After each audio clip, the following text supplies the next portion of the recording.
Welcome and thank you so much for joining us this afternoon, the last day of our spring quarter classes. I'll begin this afternoon with the land acknowledgement. Western Washington University's main campus is situated on the ancestral homelands of the Coast Salish peoples, who have lived in the Salish Sea Basin all throughout the San Juan Islands and the North Cascades watershed from time immemorial. We express our deepest respect and gratitude to our Indigenous neighbors for their enduring care and protection of our shared lands and waterways. Hello, I'm Kimberly Lynn, current department chair, and on behalf of the Department of Global Humanities and Religions at Western Washington University and the Western Washington University Alumni Association, I'm delighted to welcome you to today's webinar. This event marks the department's 12th annual Distinguished Speaker and the first on Zoom. The department offers an interdisciplinary humanities curriculum with courses ranging ancient to modern, spanning the globe, and focusing in particular on cultural history and religious studies. To introduce our speaker and moderate the rest of today's event, I'll now turn the presentation over to Ethan Bushell, our department specialist in Japanese religions and culture. Good afternoon, everyone. And to begin, I just want to start with a little housekeeping. Some of you have submitted questions with your registration, and we thank you for doing so. We have those noted. And we also encourage you to submit questions via the Zoom Q&A feature, which will be at the bottom of your screen, bottom middle of your screen. And after Eric's talk is over, around about 45, 50 minutes, I, as your moderator, will field those questions and read them on your behalf for the Q&A. Also, so that you can see both Professor Swanson, the speaker, and the PowerPoint, we also recommend that you use the speaker view in your Zoom window. And with that, I'd like to get started. And thank you, Professor Lin, for the introduction. My name is Ethan Bushell, Professor of East Asian Religions and Culture in the Department of Global Humanities and Religion here at Western Washington University. And it is my distinct pleasure to present to you today our distinguished speaker, Professor Eric Swanson of the Department of Theological Studies at Loyola Marymount University in Los Angeles, California. Professor Swanson received his PhD in Japanese Buddhist Studies from the Department of East Asian Languages and Civilizations at Harvard University in 2019. He is the author of numerous articles, translations, and reviews that have been published in leading academic journals, as well as the popular independent magazine Tricycle. And within the field of Japanese Buddhist studies, Professor Swanson specializes in the study of a form of Buddhism known in Japanese as Mikkyo and in English as Esoteric Buddhism, or sometimes by the Sanskrit term Tantric Buddhism. Within the Esoteric Buddhist tradition specifically, he is particularly interested in its diverse array of rites for the subjugation of evil. And his attention to this issue of ritual subjugation has been really groundbreaking, as it provides a much needed corrective to prevailing understandings of Buddhism. For too long, not only in mainstream media in the West, but also even in the academic study of religion, Buddhism has been understood as a rational religion, a systematic path to enlightenment or salvation that centers on meditation and dispassionate contemplation. But what Professor Swanson's work shows so compellingly, and what I anticipate we'll learn today in his talk entitled Conquering Evil and Peace of Mind, Negotiating Salvation in Esoteric Buddhism in Medieval Japan, is that the picture of Japanese Buddhism as a rational salvation religion is, in part at least, the product of a process of negotiation and reinvention that can be traced back to late 19th century Japan, as clerics of the Shingon school of Japanese esoteric Buddhism sought to remake their tradition in a way that would accord with Western secularist assumptions about the kind of religion that would be conducive for the flourishing of an enlightened modern nation state. Professor Swanson's archaeology of the Japanese Buddhist tradition, his uncovering of its sedimented layers of practice and belief concealed from our modern eyes, has, speaking personally, greatly impacted my own understanding of Buddhism in Japan, and I have no doubt that his talk today will go a long way in opening up new vistas of interpretation for each of you as well. And so, without further ado, please join me in welcoming Professor Eric Swanson.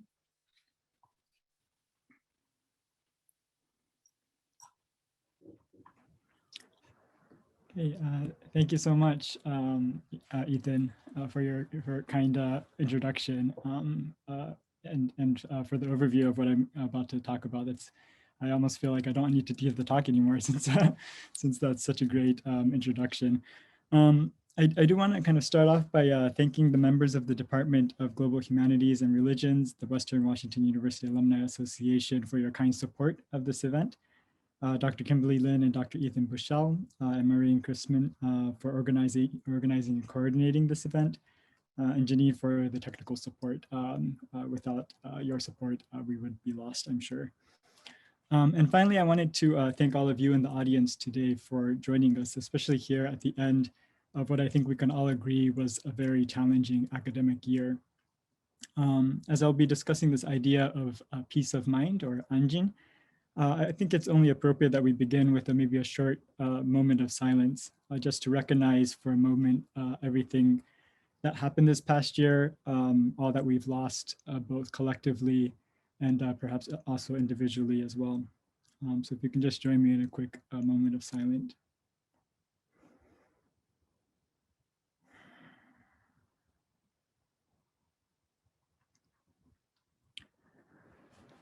So thank you again for being here. I wish that I could see all of your faces. I must admit it's quite awkward to, even though I've had the chance to speak on Zoom multiple times, I still find it quite awkward. But if there's one positive thing to come out of this past year, it's perhaps the fact that we can meet and interact in this digital platform in a way that was quite unimaginable just a few years ago. And I'm grateful for this opportunity to present on this topic, something which is actually quite new to me as well.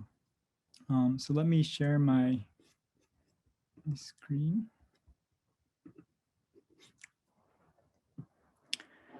So the title of my talk is Conquering Evil and Peace of Mind, Negotiating Salvation in Esoteric Buddhism, Meiji Japan.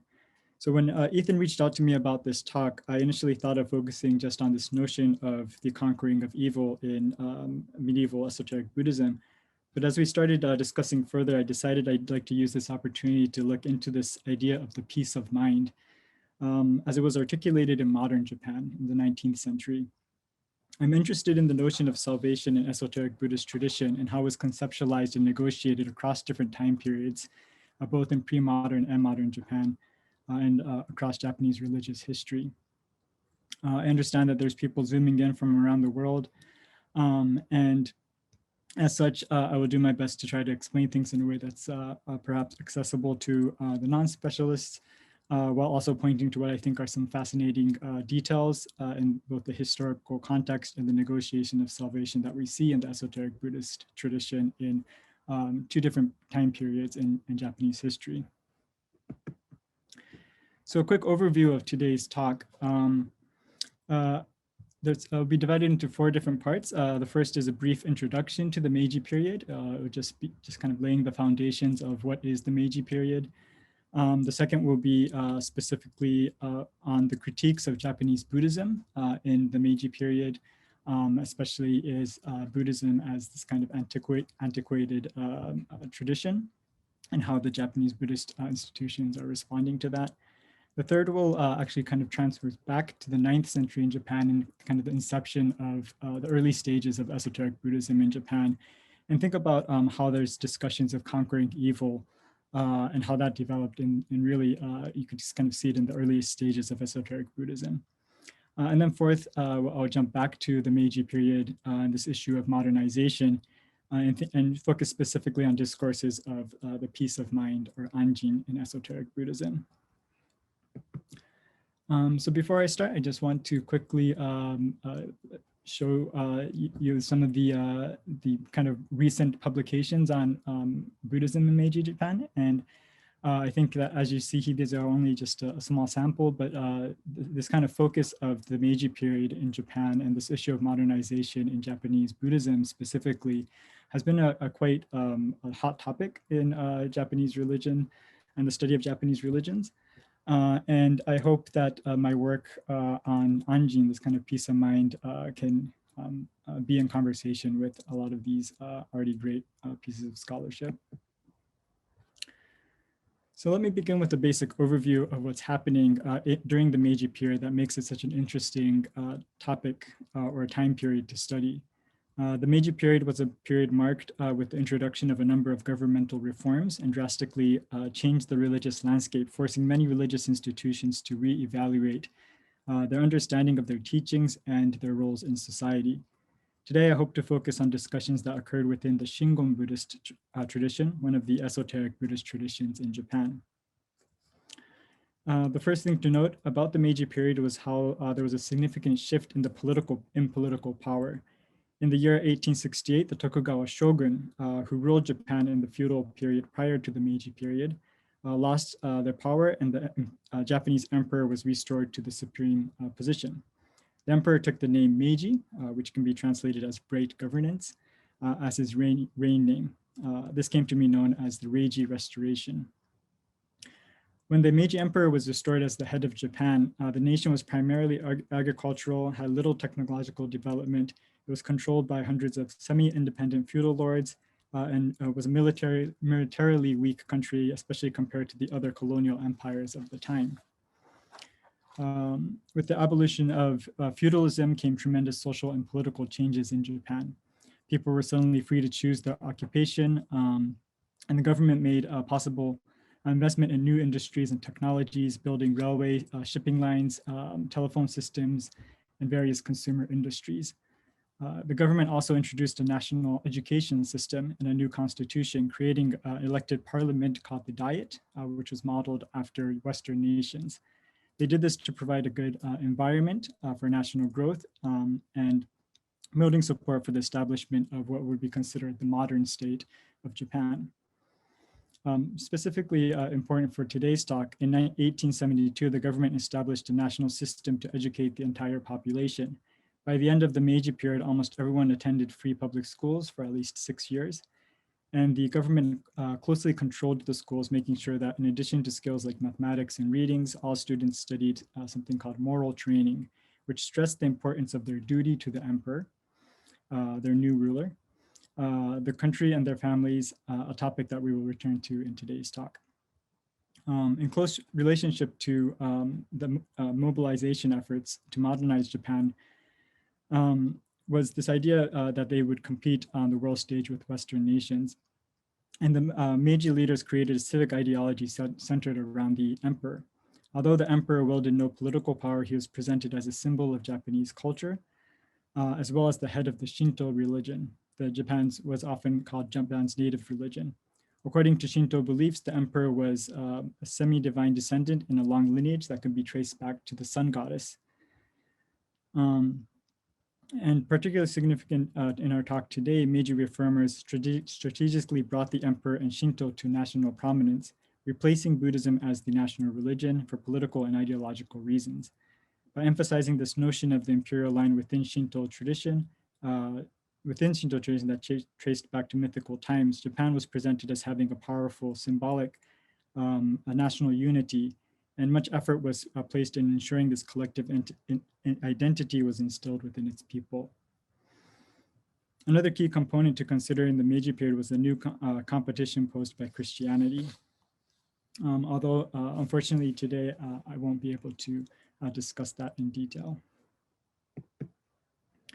To get a general sense of what's happening in the Meiji period, not only the restoration, but kind of the early stages of this period, and especially with regards to the place of religion within broader discussions of modernity, we can look to Hayashi Makoto, a historian of religion who proposed a new periodization of the history of modern Buddhism in Japan. According to Hayashi, in making sense of the modernization of Buddhism, it's important that we recognize the struggles seen within the Buddhist institution itself as it responded to the rapidly shifting political structures from Tokugawa feudalism to the Meiji state. He also suggests that we see it as a gradual process in which he sees it largely in a three-part process of dismantling a centuries-old religious system within its own intrinsic rationale. I think that's a really important point that he makes. This internal negotiation that occurs within the Buddhist institution is what I'm interested in addressing today, with specific emphasis on what the Shingon school is doing, one of the esoteric Buddhist traditions in Japan. Furthermore, the treatises that I will look at fall under this second period, the age of doctrinal instructor, from 1872 to 1884. So I'll focus my discussion mainly on what's happening in this particular section. So in 1870, the imperial decree on the Great Promulgation Campaign was issued in part as an attempt to remove Buddhism from public sphere and transfer the social functions held by Buddhist temples to Shinto shrines. This edict asserted the unity of ritual and government, established the office of senkyoshi, or the propagandists, who were given the task to instruct the nation on the great way of obedience to the gods. Importantly, in this process, Buddhist priests were deliberately excluded from participating in this campaign. However, the office of propagandist was short-lived and abolished by the mid-1872 and was replaced by the Ministry of Religious Education, or the Kyobusho. Their role was reformulated and incorporated into the newly created office of the doctrinal instructor, or the Kyodo Shoku. The main role of the doctrinal instructor was to preach to the population based on the three standards of instruction, which were as follows: to embody reverence for the deities and love of the country; second, to clarify the principles of heaven and the way of humanity; and last, to revere and assist the emperor and to obey the will of the court. So these changes seen between 1870s and the early 1880s opened up the floor for Buddhists to get involved, and the Buddhists in different denominations had to reevaluate their own positions based on these institutional changes. These institutional changes, which created a space that was somewhere between the role of an educator and that of their original priesthood. The office of the doctrinal instructor, however, also quickly lost importance, and it was clear that it was just a matter of time until this would be abolished as well. In other words, as Buddhists attempted to carve out a space for themselves as these new educators for the Meiji government, they were also placed in a very precarious state. This precarious state, however, led to the production of treatises that attempted to reestablish the significance of their own traditions in Meiji Japan, whether that was claiming its superiority over other Buddhist denominations, or whether their critique was directed to a kind of more common enemy of Christianity.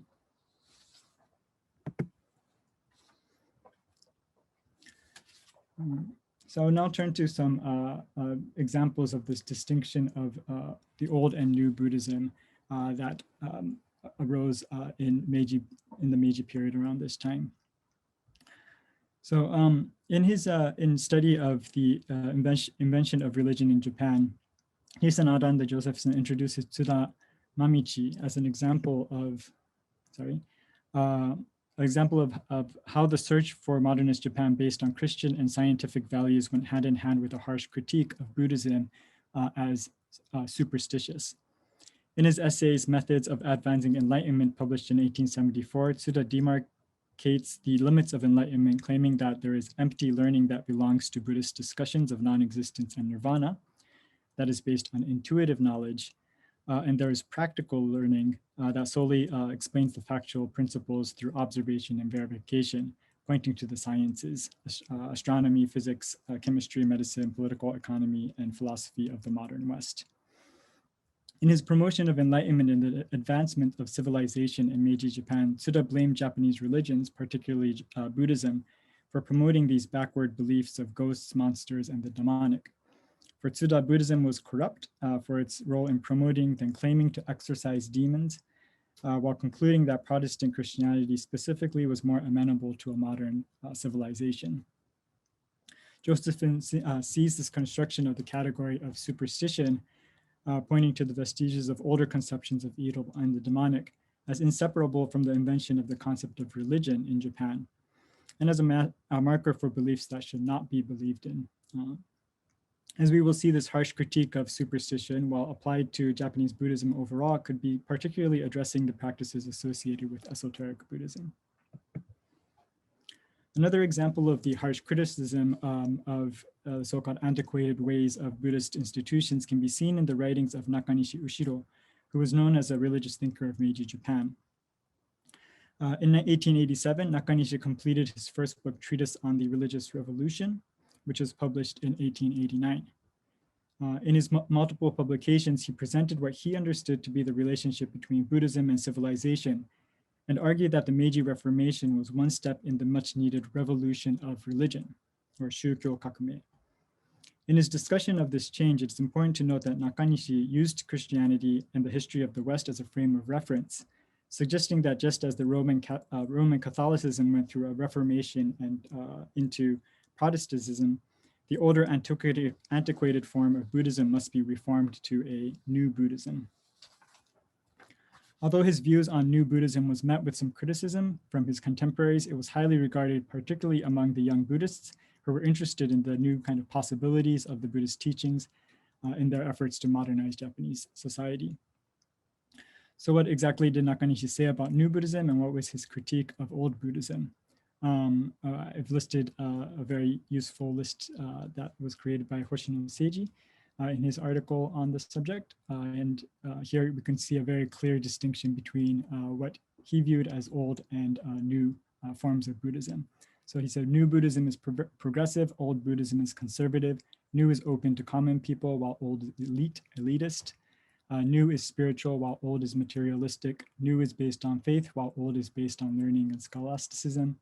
New is active in society, where old is satisfied where it is.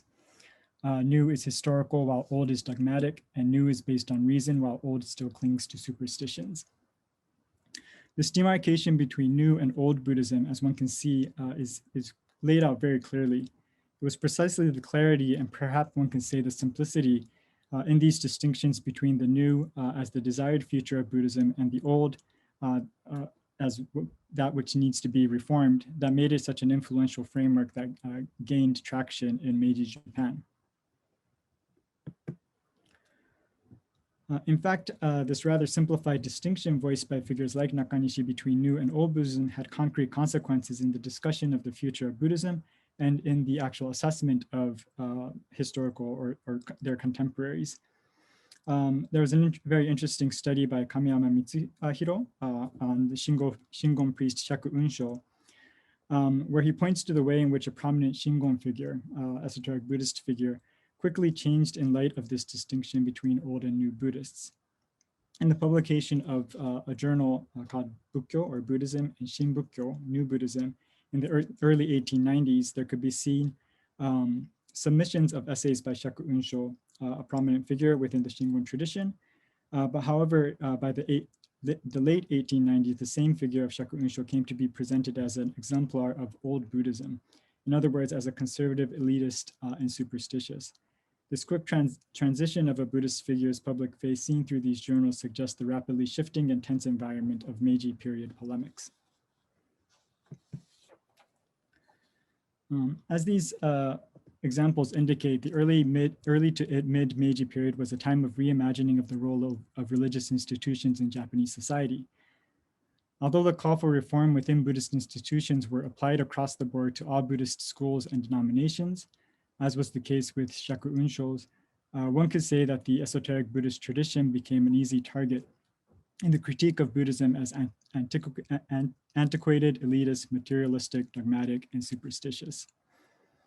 While this characterization of old Buddhism is a simplification of the dynamic development of esoteric Buddhism throughout Japanese history, one can point to specific aspects of the tradition where, for example, the subjugation or conquering of evil played an important role in the development of its history, but also in discussions of the role of the esoteric Buddhist practitioner in establishing a peaceful world. In the next section, I will look at a couple examples of these early discussions of the conquering of evil as an important aspect of esoteric Buddhism's ritual culture.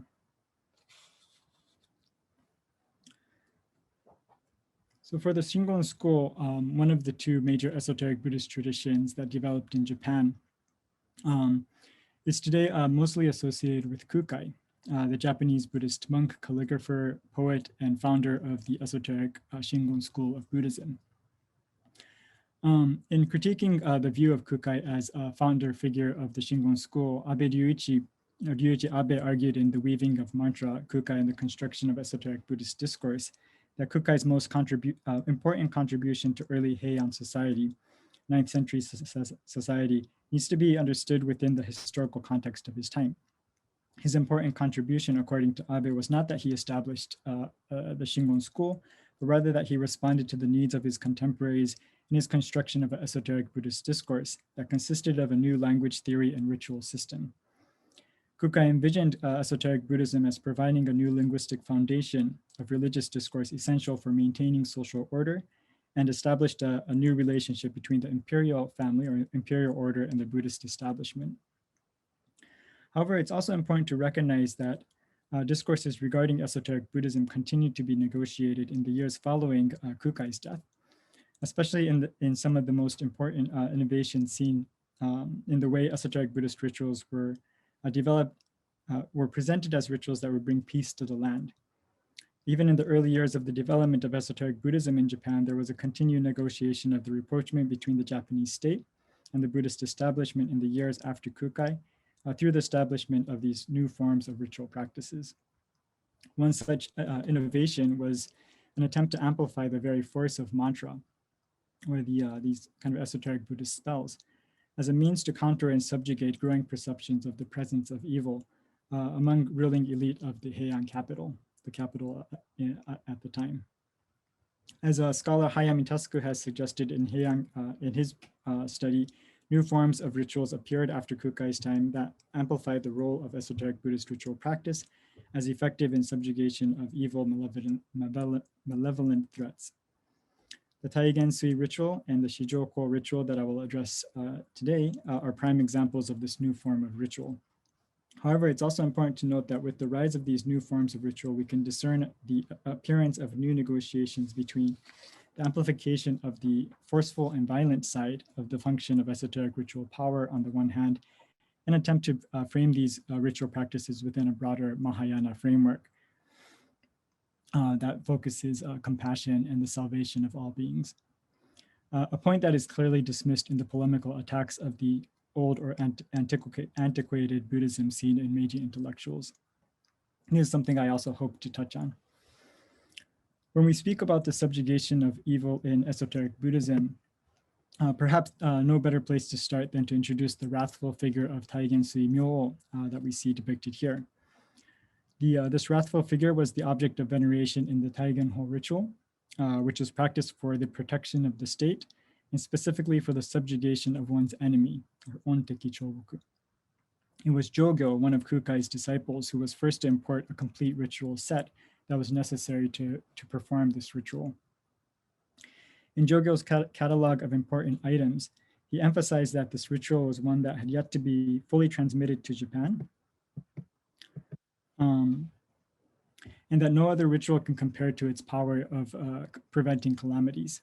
He also asserted that if the ruler and his ministers revered the Taigensui Myo-o, that there would be no further threats from evil thieves, no more epidemics, and the heavens will be calm. Another important emphasis was that the Tang officials revered the ritual as a treasure for governing the state, and a ritual essential for being victorious against his enemies.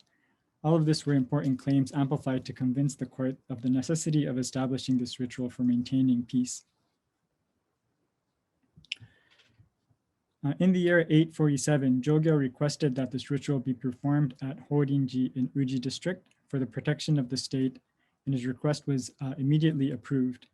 Following his success in the year 851, Jogyo requested that the ritual be performed annually within the imperial palace, a precedent set by the establishment of the Mishiho ritual by Kukai. The quick reception of the ritual needs to be understood as having to do with the growing anxieties within the court regarding the rising potential of disorder in the land. Among these anxieties were concerns of pirates attacking ships off the coast of Japan near present-day Hakata, as well as worries regarding the possibility of a military revolution in neighboring lands, referring specifically to the Silla dynasty. It was amid these growing tensions that rumors appeared in 870 that Fujiwara no Morimaro was conspiring a Silla court to raise a rebellion against the court. At this time, there was an edict that was issued that stated, "The rebellious criminals of the neighboring state shall be subdued through the power of Taigensui."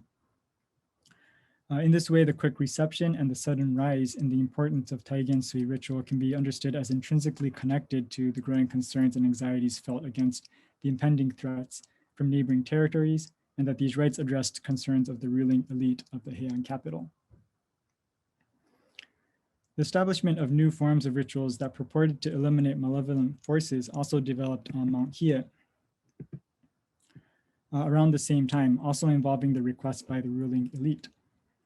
Returning to Mount Hiei in 848 after spending 9 years in Tang, China, on a mission to bring back the latest Buddhist teachings and practices, Ennin was graded by from his peers on Mount Hiei, and equally by those at the court with very high expectations.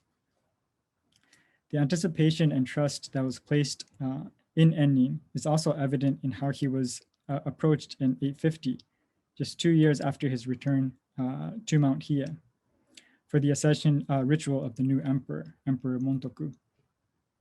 Ennin suggested that the most appropriate ritual to be performed was the ritual of the Shijoko Butjo, the radiant light of the Buddha's crown.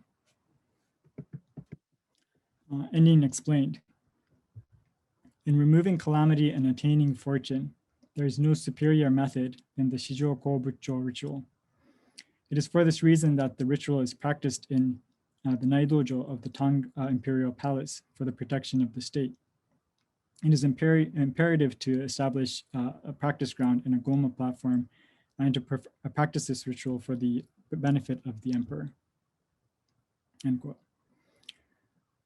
What is striking about this proposition by Ennin is that all of the points made here suggest that Ennin not only legitimized his claims by showing his new ritual project related to specific locations associated with Kukai's own establishment of the Misho rituals, but that he suggested that this ritual was even better than that as the latest development of ritual practices, which he personally witnessed during his travels. According to the record of the Sandai Jitsuroku, the first performance of the Shijoko ritual was undertaken in 850 following these exchanges. While the iconography seen here associated with the Shijobukko is particular one found in the Asabasho that was compiled in the 13th century, doesn't express the same form of wrath that we see in the Taigen Suimyo introduced above. The content of the sutra that is associated with this ritual uses a similar rhetoric that emphasized that this ritual is a majestic method to eliminate all forms of impending threats.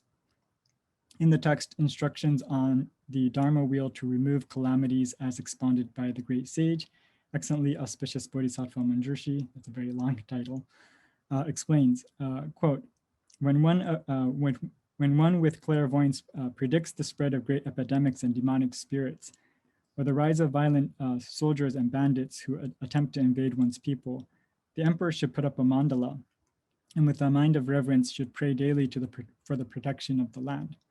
If this is done, one shall be victorious and the evil bandits will be eliminated. End quote.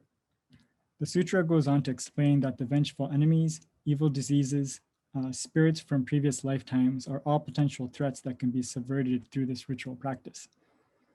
According to the short sutra, providing correct instructions to the astral deities can prevent the various calamities, and this is done through the radiant light that is emitted from every pore of the Buddha's body, which outshines and subdues the astral deities that surround him.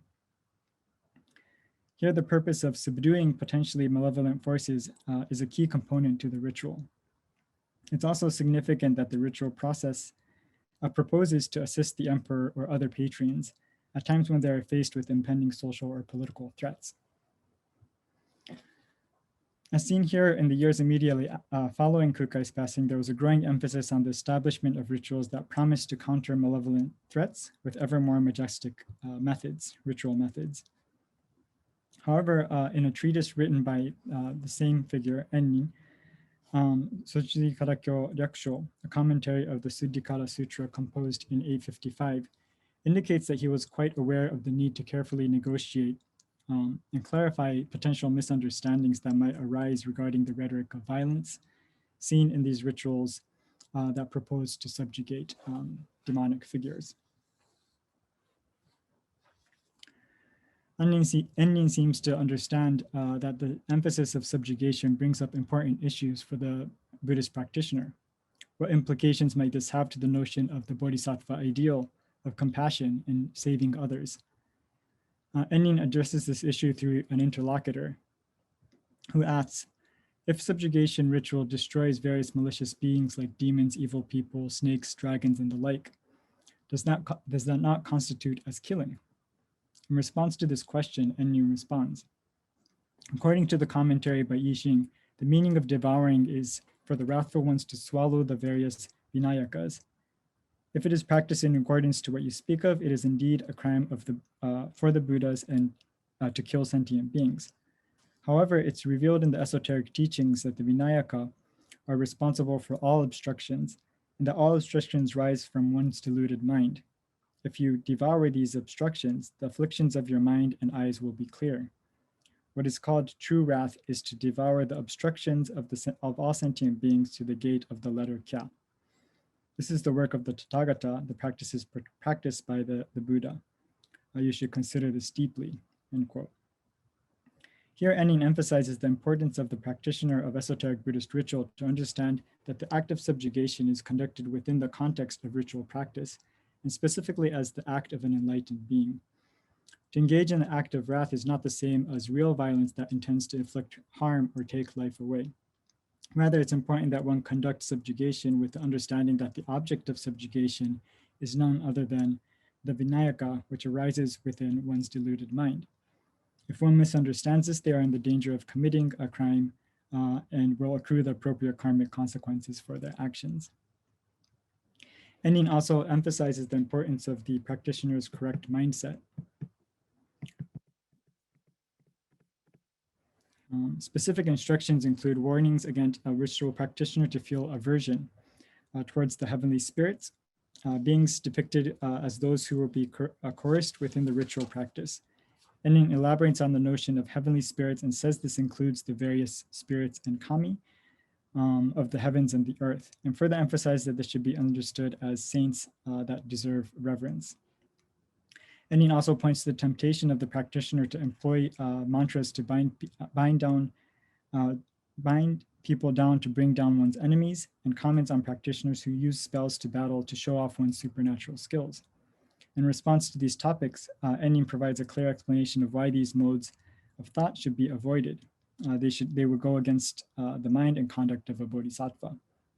He explains at one point, if feelings of aversion arise in you, this is the same as turning your back on your parents. How can this not bring ruin to the bodhisattva's vow to save all? End quote.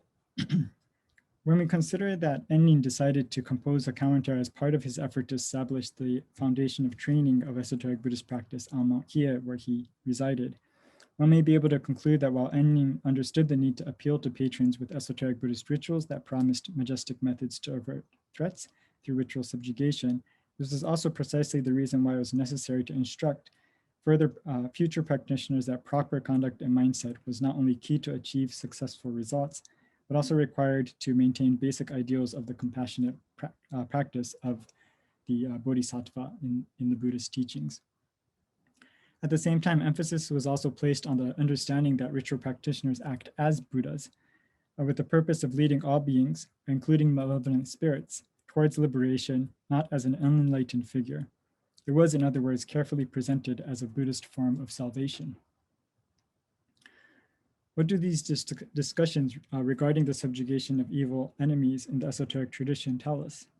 It suggests that even in the earliest developments of the esoteric Buddhism in Japan, ritual practitioners were encouraged to take seriously the notion of evil obstructions and view the esoteric teachings as particularly effective means to counter these obstructions.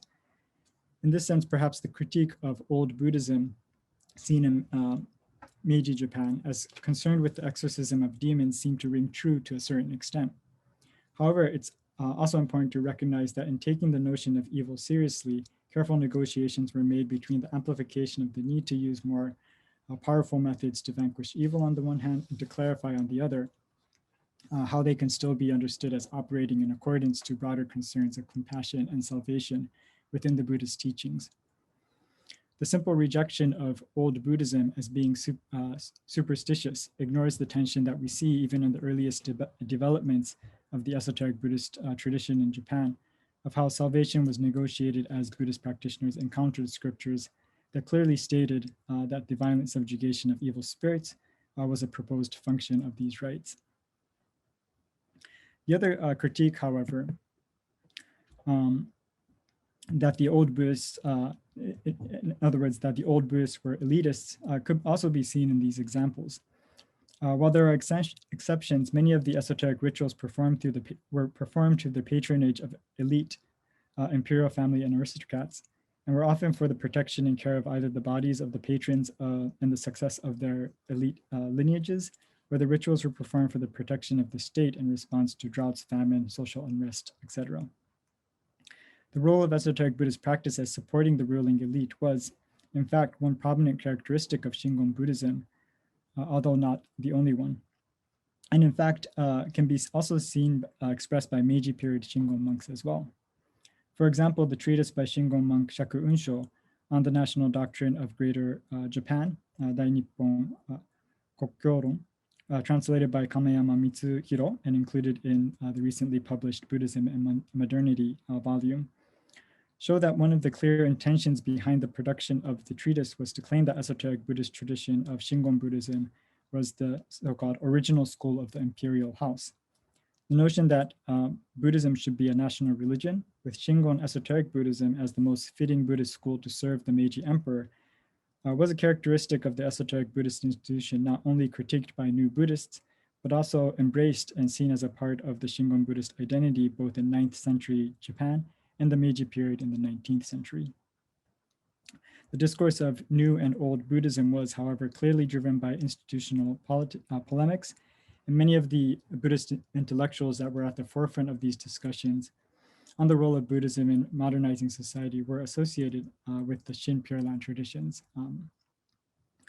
However, we should not ignore the fact that figures within the Shingon school were also responding in their own ways. Kameyama's recent research on Shaku Unsho and his precept revival movement in Meiji Japan, for example, is a wonderful treatment of the Shingon figures of the Meiji period, and especially notable as the majority of the studies have tended to focus on prominent intellectuals associated with Shin Pure Land Buddhism, whereas there's been very little research on the esoteric Buddhist tradition and their responses in the Meiji period. In hope to shed a little bit more light on Shingon Buddhism in Meiji Japan, for the remainder of this talk, I will focus on the Shingon discourses of the peace of mind, or anjin, as seen in the publications, which illustrates a negotiation of salvation within the esoteric Buddhist tradition, as Shingon Buddhism priests reimagined the significance of their teachings within the rapidly changing social landscape of Meiji Japan in the 19th century.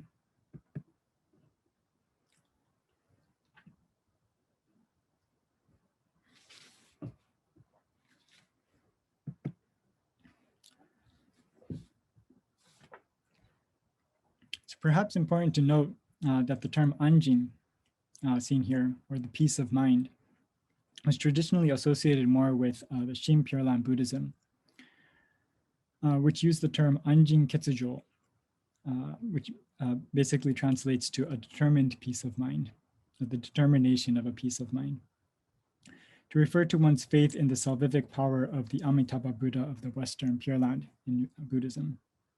The main practice of Pure Land Buddhism is the chanting of Amitabha's name. The practice is simple, but great emphasis is placed on the recognition of one's inability to attain enlightenment on their own, and to have complete faith in the salvific power of the Amitabha Buddha. Often referred to as the other power, followers of Shin Pure Land Buddhism achieve salvation through their acceptance of Amitabha's endless compassion, and through letting oneself be embraced, completely embraced by this Amitabha Buddha's compassion. In other words, the peace of mind as articulated in Pure Land Buddhism was associated specifically with the gaining of relief in one's complete faith in a specific Buddha, the Amitabha Buddha of the Western Pure Land.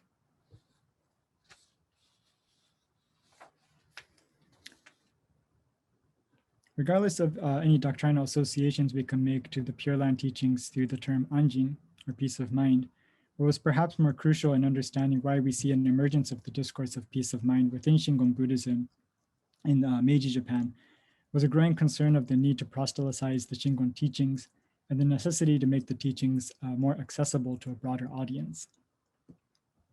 As the term esoteric indicates, the Shingon Buddhist teachings that provided the theoretical foundation for the elaborate rituals performed by Shingon monks were traditionally described in difficult language, both doctrinally and in terms of ritual complexity. And especially compared to the simplicity of Pure Land teachings and practices, they were quite complicated and cloaked in secrecy. The initiation into ritual practice and the teachings by one's master was always an important characteristic of the esoteric Buddhist tradition. In other words, the emphasis of the Shingon Buddhist practice focused on the ritual and the methods of attaining enlightenment through, for example, the practice of the three mysteries of the body, speech, and mind, with the use of specific hand gestures as mudras, the chanting of specific mantras, and conceptualizing Buddhist deities. These were traditionally reserved for only those who were initiated by a master. In fact, many of the scriptures and ritual commentaries specifically prohibit sharing the secrets of these teachings to those who are not yet initiated into a tradition. It was the sense of secrecy in esoteric Buddhism that came into tension as the pressure grew to become public educators in Meiji Japan. With the newly created office of the doctrinal instructor in the 1870s, the Shingon Buddhist institution, as well as other Buddhist schools, were expected to propagate their teachings to the general public as part of an effort to educate. Discourses on the peace of mind as it developed in the Meiji period can be seen as one of the many ways Shingon Buddhists responded to the need to make their teachings more accessible to the general public. This posed many questions that needed to be addressed. What might the term peace of mind that came from the Pure Land tradition mean in the context of Buddhist teachings? What soteriological implications does it have, and how should they distinguish Shingon salvation from other Buddhist schools, specifically of Pure Land teachings, that have been far more successful in making their teachings accessible to a broader lay audience? In the production of treatises on the peace of mind and esoteric Buddhist teachings in the Meiji period, a careful negotiation can be seen that attempt to bridge traditional worldviews and ritual practices to address issues of individual salvation in a manner that was not seen in previous years of its history, especially in the way that the teachings needed to be presented, again, to a broader lay audience. Of course, this posed a problem for the Shingon school. To what extent does one disclose the secrets of the esoteric Buddhist teachings? How does one maintain secrecy while also making the teachings more comprehensible or comprehensible to the uninitiated? As mentioned earlier in the talk, one of the key components of Meiji reform was the establishment of a newly created office of the doctrinal instructor in an effort to have a more centralized program to educate the general population. This new position of the doctrinal instructor was made up of both lay members of the priesthood from both Shinto shrines and Buddhist temples who are required to preach loyalty to the Emperor of Japan. The establishment of the Daikyoin was an institutional symbol of collaboration between Shinto priests and Buddhist priesthood in an effort to proselytize a sense of loyalty to the emperor. However, due to conflicts and harsh backlash by Buddhists, in 1875, the Daikyoin as an institution was abolished, followed by the end of the Office of Religious Education in 1877. The abolishment of the Daikyoin and the Ministry of Religious Education pointed to the limitations in the initial vision of a trans-sectarian and religious cooperation between Shinto and Buddhist temples. However, at the same time, each Buddhist institution was now responsible to reevaluate their own teachings and to continue proselytizing efforts based on their own teachings among their individual schools. It's precisely at this moment when we start to see an active publication on treatises on anjin from the Shingon institutions. I'd like to spend the final part of the talk looking into specific examples of how these three treatises discuss peace of mind. In fact, it was in the 1876, just 1 year after the abolishment of the Daikyoin, that the Shingon monk Shakuryoki composed the summary of the peace of mind according to the esoteric teachings, published in 1877. A rather short work, this was written as a textbook that was meant to present a unified understanding of anjin, or peace of mind, that would be shared by Shingon preachers across different denominations. In it, he begins by presenting, let me skip this due to time. In it, one sees a clear attempt to clarify the esoteric Buddhist tradition based on traditional doctrines, while highlighting how it should be differentiated by the idea of a Pure Land as taught in other Buddhist schools, specifically the Shin Buddhist tradition. While it presents a fascinating view of the meaning of peace of mind using terms of esoteric Buddhism, there is undeniably a clear polemical element to the text in the way that it rejects the so-called mistaken view of Pure Lands. He explains, quote, "As for the unenlightened, the Mahavairochana Buddha, which is the cosmic Buddha in esoteric Buddhist cosmology, at its origins, these are not two separate bodies. However, it is due to the beginning's deluded performations that one forgets the enlightened body of Mahavairochana within them. As for their defiled world and the Pure Land, these two are also not separate places. It is the unenlightened sentient being who perceives the defiled world as such. In this sense, any Buddha that one perceives outside their own minds is not a true Buddha. This notion that there is a Pure Land separate from our perceived world, or the Saha world, is not a Pure Land. This is like attempting to remove the wave from water. If one sees the world as such, they will know that one's own mind is the Buddha, and that this world of delusion is the mysteriously adorned realm of Mahavairochana, and will attain the highest form of enlightenment. In final analysis, there is no Pure Land." End quote. In another passage, Shakugyoki explains that this so-called mysteriously adorned realm that is none other than the mind of the Buddhist practitioner. In final analysis of the meaning of the peace of mind in the Shingon school, Shakugyoki presents the possibility of a transformative perception of the Buddhist practitioner in which all delusion is seen as enlightenment, that the painful experience of birth and death is seen as nirvana, and that the unenlightened body is understood as none other than the body of the fully enlightened Buddha. Furthermore, he concludes that the peace of mind is attained with everything in the world, when everything in the world is seen as the resonating sounds of the Sanskrit letter A, including the Buddha realm, the realm of sentient beings, material realm, mountains, streams, the great ocean, the earth, grasses, and trees.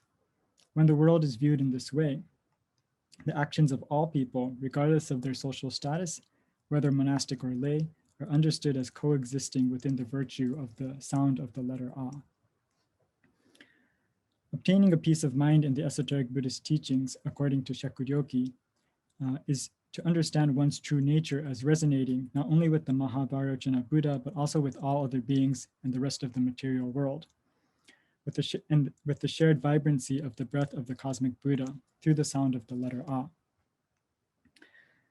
While this discussion of the peace of mind is quite fascinating and clearly voiced in a manner that distinguishes itself from Pure Land teachings, one can also see how the focus of the peace of mind as discussed here remains within the mind of the esoteric Buddhist practitioner. In other words, it's a peace of mind that is attainable, according to this treatise, by one who is initiated. The question remains whether the message would actually resonate with the lay audience. In fact, this treatise by Shakugyoki, while perhaps help to unify the understanding of peace of mind within the different denominations of Shingon Buddhism, it was deemed too complicated for the regular lay audience.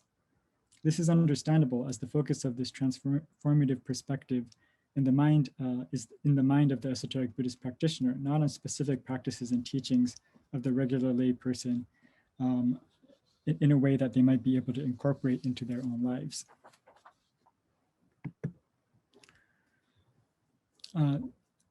This treatise on Anjin was followed by two other treatises that continued to elaborate on the peace of mind just 6 years later, by Shaku Unsho in his On the Meaning of Peace of Mind in the Esoteric Teachings, published in 1883, and another one that I will discuss a little bit later in 1884. Both of these treatises can be seen as addressing this issue of laity in ways that Shakugyoki's treatises did not. This discussion of the accessibility to the lay audience was a development seen in conjunction to broader discussions of the role of Shingon monks within the broader education campaigns in the Meiji government.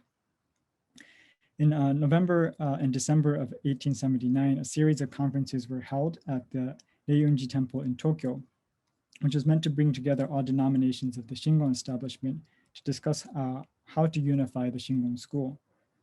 In addition to discussions regarding the institutional restructuring of Shingon temples across Japan, there was also a call to unify the Shingon efforts in proselytizing its teachings to a broader lay audience.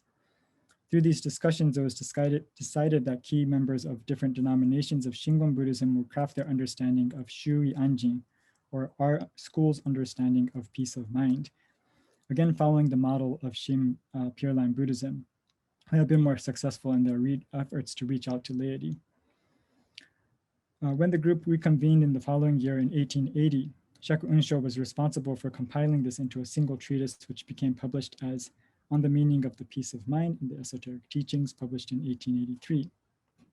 This was a far more detailed treatment of the Shingon interpretation of peace of mind and divided into 2 volumes, 16 chapters in all. At one point, Shaku Unsho explains that if the peace of mind in the esoteric Buddhist teachings is an understanding of enlightened wisdom of Buddha is within oneself, in a matter similar to Shaku Ryoki's discussion above. However, Shaku Unsho further clarifies that this is specifically, quote, within the meditative concentration by the practitioner that all are equal through the chanting of mantras, forming of mudras, and the dedication of ritual implements such as incense and flowers that one obtains this understanding. In other words, this peace of mind is restricted to the esoteric Buddhist practitioner and not shared by the layperson. It's only when the esoteric ritual practitioner goes through the proper ritual initiation that they are endowed with the capability to remove obstructions from not only their own mind, but the mind of others. Shaku Unsho also clearly articulates that this is therefore the responsibility of the esoteric Buddhist master to embody this truth within themselves so that they can correctly instruct their lay followers. Again, the transformation is within the Buddhist practitioner himself and not the lay followers. One notices here too a tension in the explication of Shingon understanding of peace of mind in response to the need to make these teachings accessible on the one hand, but also maintaining a traditional stance on who has access to this experience. For Shaku Unsho, this distinction of peace of mind that is expressed by the esoteric Buddhist master is clearly differentiated from what is available to the lay practitioner. This tension and distinction between the peace of mind that is attainable for the practitioner of the esoteric Buddhist rites and that which is available to the non-initiated lay practitioner is most clearly articulated in Besho Eigon's Instructions on the Peace of Mind in Esoteric Teachings, published in 1884. This treatise is a compilation of very short sections divided into 21 topics. It's written in a much more accessible language, following the style of similar texts that were used in sermons given by Shin Pure Land Buddhists.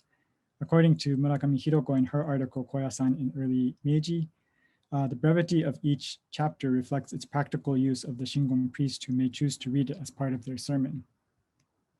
While it repeats similar language of non-duality of the unenlightened and the Buddha as characteristic of esoteric Buddhist understanding of peace of mind, as seen in the treatises above, what is striking about this short text is that it makes a clear distinction between the different levels or capabilities of wisdom, suggesting that while the non-duality of self and Buddha is indeed the ultimate truth, it's only those endowed with superior wisdom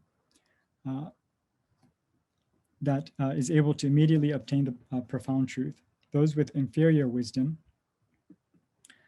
on the other hand, must rely on gradual methods of rebirth. In other words, there was a clear rejection of the rebirth. While there was a rejection of the rebirth in the Pure Land as a misleading teaching in earlier Anjin texts introduced today, Besho Eigon presents the possibility of Pure Land as an alternative path that is fit for those with lesser capabilities. For example, he explains that whereas people of greater capacities and wisdom attain immediate enlightenment, people of lower capacities and inferior wisdom who are not endowed with the ability to strive for this higher goal should proceed on the path toward enlightenment by being reborn into the Pure Land. With regards to the difference between Pure Land and the realm of suffering, Besho Egon explains again that from the ultimate standpoint, all realms are manifestations of Mahavajrajana Buddha, and yet continues to make a differentiation between the different levels of ability, suggesting that for people of lower capacities and inferior wisdom, the chanting of the mantra will lead them to a Pure Land that is separate from this world of suffering, and therefore they should commit their faith in the chanting of mantra in order to be reborn there. It's clear that this tension in the way that the peace of mind is discussed, that the differentiation between higher and lower capabilities was articulated in accordance to the audience or the imagined audience. Whereas earlier treatises of the peace of mind had the initiated esoteric practitioner in mind, here the audience was the uninitiated layperson.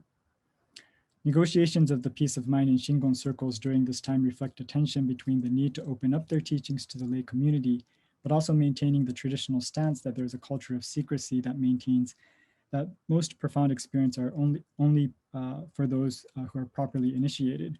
For Besho Egon, his solution was to suggest that there was a value in the teachings of Pure Land, but that it was appropriate only for those with lesser capabilities.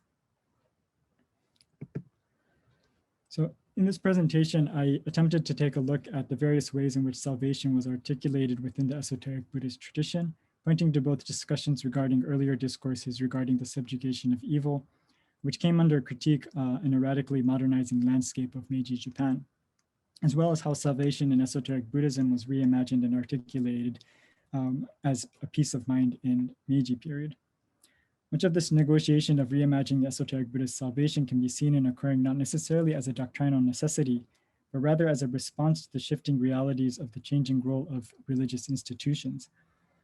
In the case of Shingon Buddhism in Meiji Japan, these shift in Meiji reforms regarding proselytization and the education of the masses became a catalyst to reconsider what aspects of its own tradition needed to be highlighted, and in some cases de-emphasized in the process of making its teachings more accessible to a broader lay audience. While earlier interpretations of the mind was based on the teachings of esoteric Buddhist scriptures that emphasized ultimate equality of all minds, one of the consequences of the continued negotiation led to the conclusion that a clear distinction needed to be made between the practices of esoteric Buddhist masters who were endowed with the greater capacities of wisdom, differentiated by those with so-called the lower capabilities. This tiered understanding of peace of mind also translated to ideas regarding differences in practices that were appropriate based on the capability of the person. The clear distinction of the different levels, ironically, may have further convinced advocates of new Buddhism to see Shingon Buddhism as fitting into the old form of Buddhism that advocated elitism, veiled in secrecy, and therefore opposed to the Unitarian ideals that called for the universality of Buddhism as a religion for the modern state. In this presentation, I was only able to look at 3 out of the many other treatises on anjin. So this is not by any means a conclusive study on the subject, but I hope that by highlighting some of the early discussions of peace of mind in Shingon Buddhism, it may lead to more discussions on how Shingon Buddhism themselves articulated their teachings in a rapidly changing world. Thank you all for listening. Let's see, am I in the screen here? First, let me, thank you. Let me first give a warm thank you to Professor Swanson for that fascinating talk. There was so much there to get into, and I know we have a couple of questions. I thought that maybe I would just ask what I think is a more general question with regard that you raised in your framing of your argument. And that would kind of go back to the beginning. You talked about Joseph M. Storm's discussion of the invention of the category of religion in Meiji Japan. And he makes the argument that religion as a concept was invented in modernity. It can't be pushed back any further into pre-modernity in Japan's case. And that invention was also predicated on the invention of the idea of superstition magic, so that at the same time that religion was invented as a concept, superstition was invented as its kind of negative concept. And I think a lot of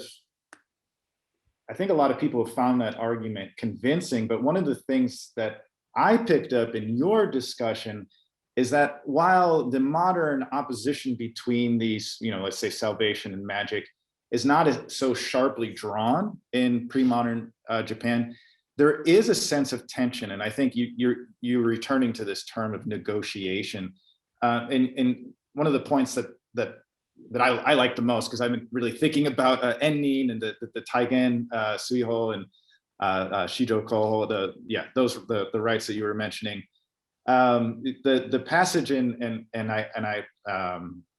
the Shujitsu, I won't name the treatise that you're talking about, but he has an interlocutor being like, hey, ennin isn't, I'll just kind of paraphrase it in a simple way. Like, as we all know, I mean, isn't Buddhism about ahimsa? Isn't it about nonviolence? Isn't that the primary principle that is inviolable if we're going to be Buddhist here? How can your rights, where you're, if you look at Fudo Myo, I mean, he's a wrathful deity. He's a warrior. He has a sword and various other implements. He's killing people. How can you reconcile this violent imagery with our fundamental principle of like ahimsa, and which of course is central to the whole bodhisattva ideal, which is to attain enlightenment, which is a salvationary thing, and yet we're doing this thing that seems violent. There just seems to be something like I think that you really laid out well for us, that there was something like a tension between, let's say, magic and salvation already, and that kind of, how do you think that fits in with Joseph and Storm's argument, or yeah? So I'll leave it at that. Yeah, what do you think? Yeah, thanks for the question. And yeah, that was something that I kind of really thought about when I was trying to make that kind of connection between the material of pre-modern Japan and this kind of subjugation rituals, and then negotiations in terms of the peace of mind. And I think that, as you just mentioned, Josephson's argument is interesting in that he says superstition, this kind of construct of the idea of superstition, goes hand in hand with the concept of religion itself, that you can't have one without the other. And I think to a certain extent, I agree with that, in the sense that the term superstition, or neither the term superstition or the term religion, shukyo, were terms that were used in pre-modern Japan, right? That I think there's certain associations with the term superstition that had a very kind of modern meaning. But I think, Ethan, what you were just saying, but at the same time, I think that when we do look at the pre-modern scriptures, the esoteric, the earliest esoteric scriptures, I think you do see a tension. It might not be voiced in terms of superstition and religion, because those terms, weren't used then. But I think they were, it's a tension in the sense of violence and compassion, for example. And I think what's important is some of the negative, what were kind of viewed as negative aspects of the superstitious, what were deemed superstitious, didn't become a problem. Now that we're in the modern age, we now have a clear conception of what is superstition and what is not. I don't think that's really the case. I think that there's different language being used, but there was a tension that needed to be overcome from very early on. And I think that's what's fascinating to me about pre-modern sources, is that I think that there might be a conception, I think, especially of this kind of new-old distinction of simplifying kind of the past as these kind of unwise, unable to make the distinction between superstition and wisdom. But I think it was much more complicated than that. And so I would maybe respond by saying this argument of superstition versus religion still stands in the sense that those two terms specifically were not applied to the past. But I think that absolutely there was a tension that I think is much more interesting to recognize in pre-modern, and which continued to the modern period. So there's less of a drastic cut, right, between pre-modern and modern, but more of I would say a continuation.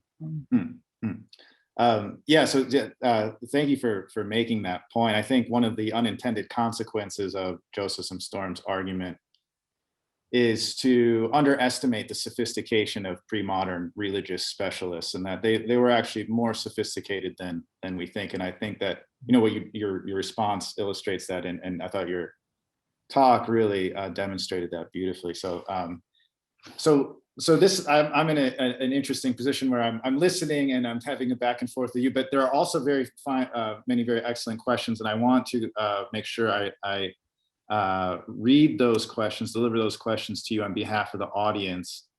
And what I'll do is just read them, and then we'll have a back and forth. So we'll read Professor Slober here, who's a professor of Indian religions here in my home department, Global Humanities and Religions. Asks, and I'll just read. Since the Taigen Sui ritual is supposed to have been imported to Japan, have you identified any Indian, Tibetan, or Chinese exemplars of the ritual, or do you think that it is likely it is a revised version of an older ritual in Japan that was just presented as imported for prestige? Yeah, I think there is an indication that the scriptures did come from China. I'm not sure about Tibetan or Indian, but that I think it was a figure that has somewhat prominence in Chinese Buddhism. But I think what not to the extent that I think it was elevated in Japan due to the Jogyo and the Shingon tradition. So I think that what we do see is that through the specific decisions made by the Shingon tradition in Japan, certain kind of more less well-known, less central deities in the Chinese Buddhist canon were kind of elevated in ways. So I think, yes, it's not a complete apocryphal ritual in Japan, and yet I think it had a much more prominence in the way that it was able to, again, kind of argue that it was a necessary a ritual for the protection of the state.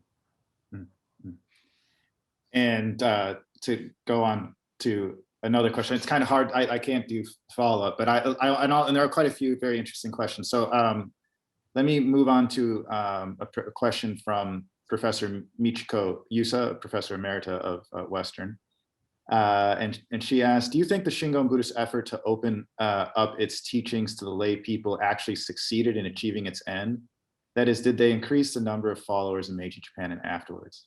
And then as a follow-up, any comments on female followers of Shingon also in the Meiji and post-Meiji periods? Yeah, thank you so much for that question. And I also see that you're a former colleague of my father, so nice to meet. So I think I think in this particular presentation, I only focused on three and very specifically on the notion of anjin.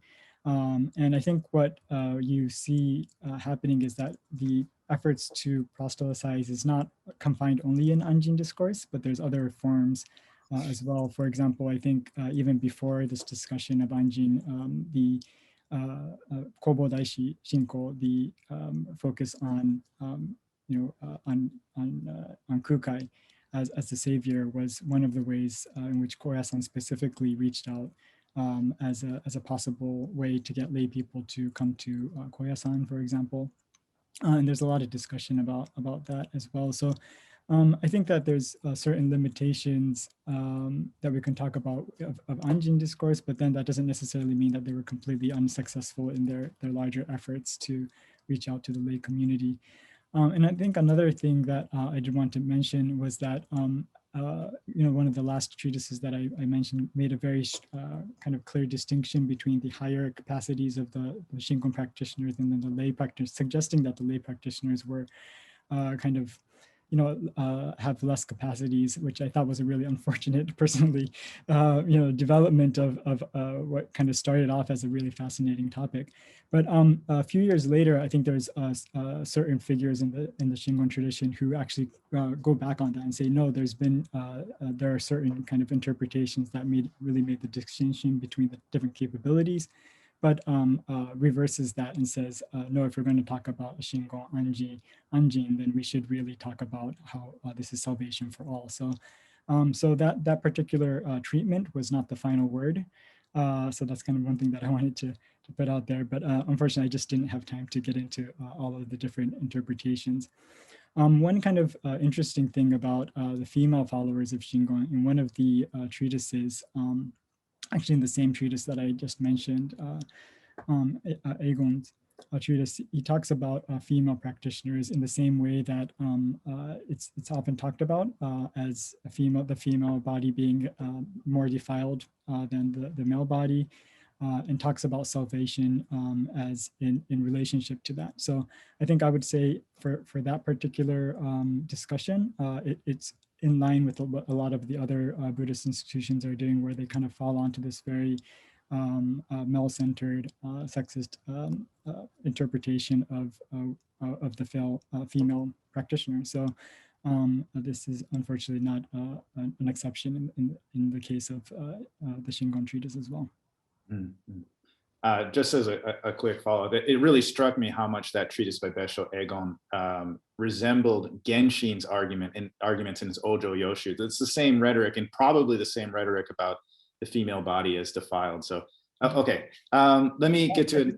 I mean, Ethan, that's a great point. I should also mention that particular rhetoric is actually based on a lot of pre-modern texts too, right? That distinction of the different capabilities. So that was something I saw a lot, where the Meiji thinkers were using the resources of their tradition and just kind of like, I like how you said, de-emphasizing and highlighting, so kind of pushing this side, marginalizing one thing and emphasizing another. Okay, let me get to the next question. Professor Auerbach, thank you for a careful talk and the promise of hearing more about Shingon Buddhism in the modern period. Concerning the claims of Shingon scholars like Shaku Ryoki, to what extent were such claims novel to the Meiji period? Don't his claims largely recapitulate ideas from the ancient and medieval periods, like Kakukai's claims about, okay, I just saw this part, okay, about the imminence of the Pure Land. So we just had this thought, but maybe you could elaborate further on this. But particularly Kakukai as an example, yeah. Right, so I think, yeah, like as Ethan just mentioned too, I think what's kind of fascinating about these texts is that that there is an attempt, or this kind of recognition, I think, that how can we reinterpret our teachings when there's kind of more and more discussions of how to kind of proselytize and make our teachings accessible. And I think the whole idea of focusing on anjin is based on this, the Pure Land, the Shin Pure Land Buddhists have really succeeded in making their teachings accessible through this kind of idea of anjin. So maybe we should try the same thing. But I think by like you say, by bringing in these teachings and basing their interpretations of this category of anjin on previous texts, on their own traditions, I think that there's a really strong tension of let's try to make this accessible, and yet they kind of fall into these medieval treatises. So what I found kind of quite interesting is that particular tension of these Shingon clerics who are trying to rethink how they can talk about their traditions, but then they're also kind of stuck because they have certain texts that are important to their tradition that they need to also abide by. So okay, another question, and the next one we'll do Paride Stortini, and I'll ask the second question, which is at the bottom there, Eric, you might see it. An additional question on the concepts of secrecy and the public in the modern period. If I'm not wrong, I read in, I think it's Breen and Taeven, or one of those two, that already in the Edo period, part of the culture of secrecy and Tendai was reformed in response to the intellectual context of the Tokugawa shogunate. Do you find in Shingon a similar situation, or do you find more pressure to revise the category of the esoteric in the Meiji period? From the examples you raised, it seems that esoteric discourse is still useful to subordinate the lay or other sects to the initiated. Yeah, thanks for the question, Rita. I think that, yeah, I mean, it's I kind of skipped over a lot of in between my two kind of discussions, and there's so many interesting developments in the Edo period as well, in terms of how the information and just kind of this understanding of secrecy is being reevaluated in the Edo period. And so I think that the Meiji period is certainly kind of an extension of what's already happening in the Edo period. And I think in a lot of ways, I kind of focused on the Meiji period and specifically Anjin as kind of a, a kind of my perspective. But I think going back to Dr. Auerbach's question too, I think what I see is a lot of not necessarily a clear break from the Meiji Restoration, but there's a lot of continuity in what's happening in the pre-modern period, in the Edo period, and in the Meiji period. And I think that I certainly wasn't able to articulate it well in this presentation, and it's something that I want to think more about. But I think there's this kind of tendency to think of Meiji as a sudden modernization. And I do wonder if there's kind of a way to talk about what these, not only Shingon clerics, but what kind of Buddhist clerics are doing as more of a continuation of what was going on in the Edo period and what was going on in the medieval period as well. So, yeah, thank you for the question. Yeah, just to kind of place emphasis on that point, that was one of the things that I thought that you did really well and that I loved about your talk, highlighting or shedding light on the continuity between pre-modern and modern. I think it's so important, make an important contribution to our study of modern Japanese Buddhism. And let me move on to another question from Professor Brewster, Ernest Brewster. You mentioned the reformist Nakanishi Ushiro's idea of orienting a modern Japanese Buddhism away from arcane scholastic learning and towards an emphasis on faith as influential in Shingon circles during the Meiji period. But was there any effort to rehabilitate specifically Shingon conceptions of what having quote unquote faith means from reformist-minded scholars specifically trained in the Shingon tradition during this period? How did they differentiate their faith from that inculcated in Pure Land Buddhist traditions? Yeah, so I think, yeah, and I certainly need to look into this more, but it's pretty clear from the treatises on Anjin that the Shingon clerics, at least writing about Anjin, I think partly because I think there's a recognition that it comes from from a Pure Land discussion. But there's a lot of emphasis on differentiating what the Shingon position or the Esoteric Buddhist position is of their understanding of faith and the understanding of Pure Land, and how that's different from the Pure Land school. So I think that there's a recognition that the Shingon clerics need to kind of reconceptualize what the idea of faith means in their particular tradition, particularly because I think that the Shin Pure Land Buddhists were so successful in doing that, in making their teachings accessible to a much broader audience in a way that I don't think the Shingon tradition were able to do. So, but I really kind of see, at least in the discourse of Anjin is this real attempt to reevaluate faith in what is Anjin, what does Anjin mean in Shingon terms, in Esoteric Buddhist terms, what does faith mean according to our tradition. And I think that was, so that there's kind of that intention on the one hand, but then I think it kind of going back to this another form of tension where in their attempt to reformulate faith in the Esoteric Buddhist tradition, it ends up being in some cases faith in the mind of the actual practitioner who's going through the ritual practice. And that has little to do with proselytization, right? Because that's not something that the lay audience can share in that experience. It's more about the experience of the one who's doing the preaching, right? So, so again, I think that tension is really interesting, and I hope to look into it a little bit more to see kind of the broader kind of implications of that. Thank you, Lily, for your question. Okay, we're nearing the end of our time. I do want to ask one last question. This one's also about peace of mind, and it's by Andres Rovallo. And they ask, the state of peace of mind described by both Shaku Ryoiki and Shaku Unsho sounds very similar to the state of the natural mind found in Bon Tibetan Buddhist teachings. Is there a correlation between Shingon esoteric teachings and esoteric teachings in Tibet?